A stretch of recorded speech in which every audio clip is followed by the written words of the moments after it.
The city of Cavalcante in the state of Goiás, central Brazil, presents an unequivocal case study of a place with a strong sense of identity that is currently in flux due to the changing nature of place.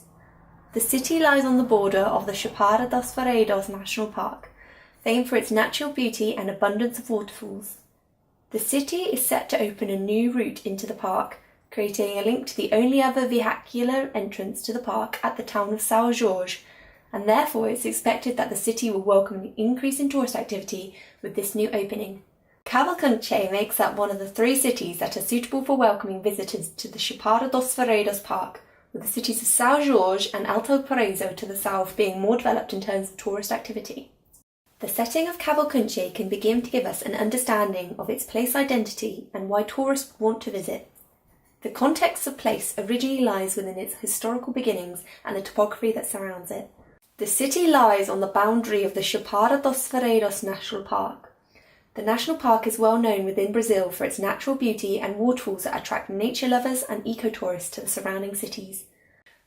The city was founded in 1740 after the rise of the town as a centre for gold mining, and has a strong affiliation with the slave trade as workers were brought over from Africa in order to work at the mines. Many of these slaves ran away from the work at the mines to form small settlements known locally as quilombos. The main group in the Cavalcante region are known as the Calungas, who employed a lifestyle of self-sufficiency, living off their land and love of the natural world.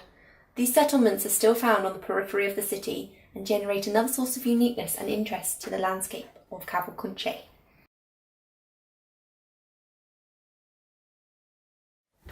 My first impressions of the place begin on our journey into the city from the west. After staying the night on the outskirts of the city in a rural setting, I am in tune with the natural beauty of the surroundings and the laid-back lifestyle of those living on the periphery of the city. As a first point of reference, we cross a bridge over the river, which we are told people usually swim in on hot days. Further on down the road, we begin to see the start of the city, where we are met with residential buildings set far back from the edge of the road, a burnt-out, disused petrol station, and no place for people to walk, therefore they are forced to walk on the roads. The landscape is harsh, with no refuge offered as there is little tree planting on the roads, and the buildings are set far back. After this section, the surroundings become more rural again, signalling an apparent end to the city, yet from looking at the map this reflects the disconnection between the newer and older parts of the city. Further along, the city begins to appear again, with signals such as the posts that read "Cavalcante welcome you into the city." The city starts to come to life with small parks, trees and lots of greenery paving the way towards the centre. The buildings become closer to the roads, giving more of a sense of the vernacular of the city, with the morphology favouring one-storey standalone buildings with a different but united visual appearance. We then begin to see the different types of services on offer in the city, passing garages, butchers, pharmacies, all appearing to be nestled within residential buildings and parking places. On the pavements we begin to get a sense of how hot the place is, with large verandas oversailing onto the pathways providing much needed cooling. There is also a strange mix of private and public, with some areas of the street lacking active frontages with the inclusion of high solid brick walls, signalling a distrust amongst the community.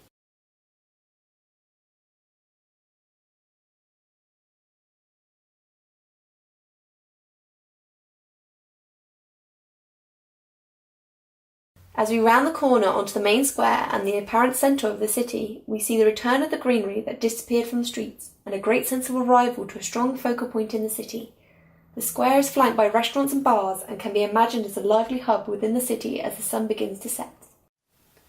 As we move from car to walking, I reflect on the drive to the city and my first interpretations of the place identity of Cavalcante. Focusing mainly on the built environment, it is clear to see a repeated vernacular of colourful facades, terracotta tile roofs and large verandas suited to the hot climate. The place appears quite sleepy and subdued, with little activity on the streets on what seemingly is a main road, yet this could be a consequence of the time of day and the need for shading. These are my impressions of place as an outsider, purely acting on tangible elements of heritage and place identity, but it gives an overall sense of what a tourist may feel about a place on the surface, as a result of the artefacts of meaning that are present in the built environment. To gauge a real sense of what the true place identity means to those that make the place, I have spoken with locals about their impressions and thoughts of what Cavalcante is to them, and what they feel the impacts of an influx of tourists would have on the place. Firstly, we spoke with a local expert who had recently conducted a questionnaire with locals within the city. The answers recorded are in response to the question, for you, what represents Cavalcante? A city with a great potential of nature and a place to live with quality.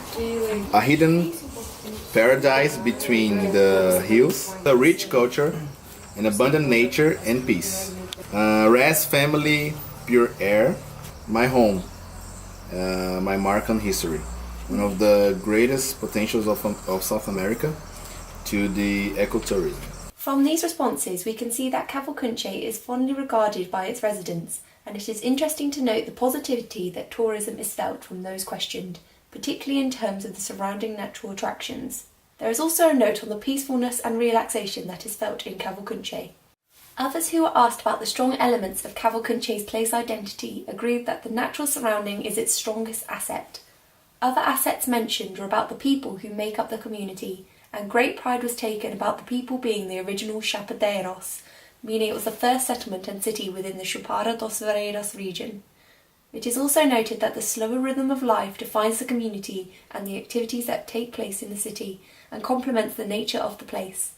When asked about strong symbols within Cavalcante, the main square was highlighted as the main draw, with it being regarded as the original place in Cavalcante and a place where the city's events take place.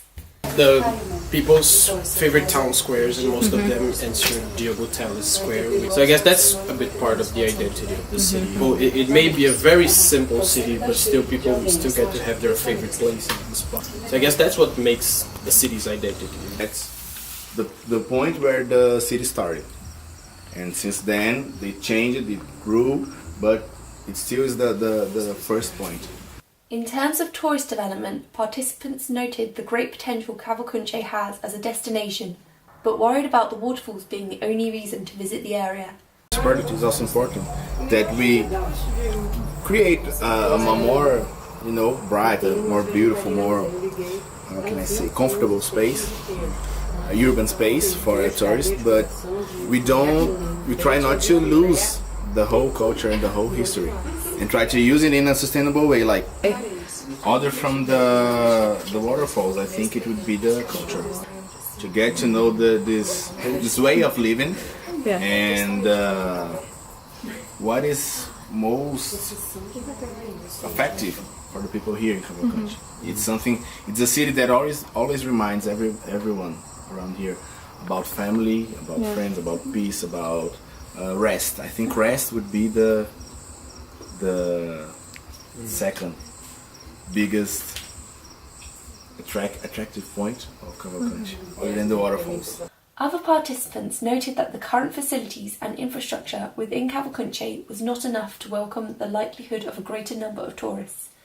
Factors such as difficulties in planning and creating legislation to satisfy the increase in visitors were holding the city back, with the city having to improve itself first for the people who live there, putting residents above tourism.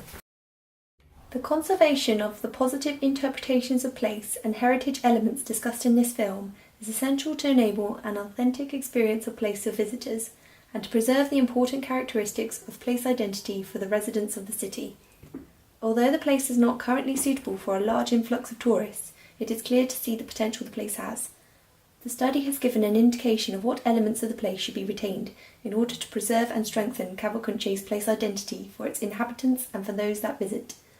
One notable example is the main square, which epitomises Cavalcante as a place of relaxation and peace, and which can transform itself into a hive of activity. As mentioned throughout the film, the surrounding natural beauty is a large draw for visitors and therefore is fundamental to Cavalcante's place identity.